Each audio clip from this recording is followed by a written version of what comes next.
एकीकडे मदतीचा हात देत आहे, पण तुम्ही जे किट वाटताय त्याच्यावरनं आता राजकारण सुरू झालंय. तुमचा फोटो असल्याचा आक्षेप संजय राऊत यांनी अरे मग आता त्यांनी त्याला वाट म्हणावं, त्यांना घेऊन 1 किलोभर संजय राऊतला म्हणावं 1 किलो धान्य आण, माझ्या शेतकऱ्याच्या बांधावर जा, त्याला दे, कमीत कमी 1 बाटली पाणी तरी दे, मी तुझं कौतुक करतो. आता ह्याच्यामध्ये कारण बाळासाहेबांचे त्यांनी काय घेतलं, बाळासाहेबांची आम्हाला शिकवण आहे 80% समाजकारण आणि 20% राजकारण. लक्षात, हा भोंगा सकाळी 7ला चालू होतो, रात्री 9 पर्यंत चालू होतो, त्याला फक्त उणिवा काढणं. पण शेतकऱ्याच्या बांधावर जाऊन आज त्यांचा एक पदाधिकारी कुठल्या शेतकऱ्याच्या बांधावर गेलेला दिसतो का? 1 किलो धान्य कुणाच्या घरात जाऊन त्यांचं आसरू पुसायचं काम केलंय का? भाऊ आज करत नाहीत. कोल्हापूरला ज्यावेळेस झालं त्यावेळेस सुद्धा लाखोच्या लोकांच्या मदतीला त्यावेळेस भाऊच उभा राहिले होते.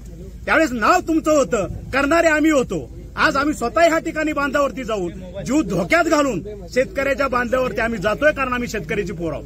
उद्या उद्धव ठाकरे स्वतः येत आहेत बांधावर. ठीक आहे, हिंदीमध्ये एकच आहे माझं.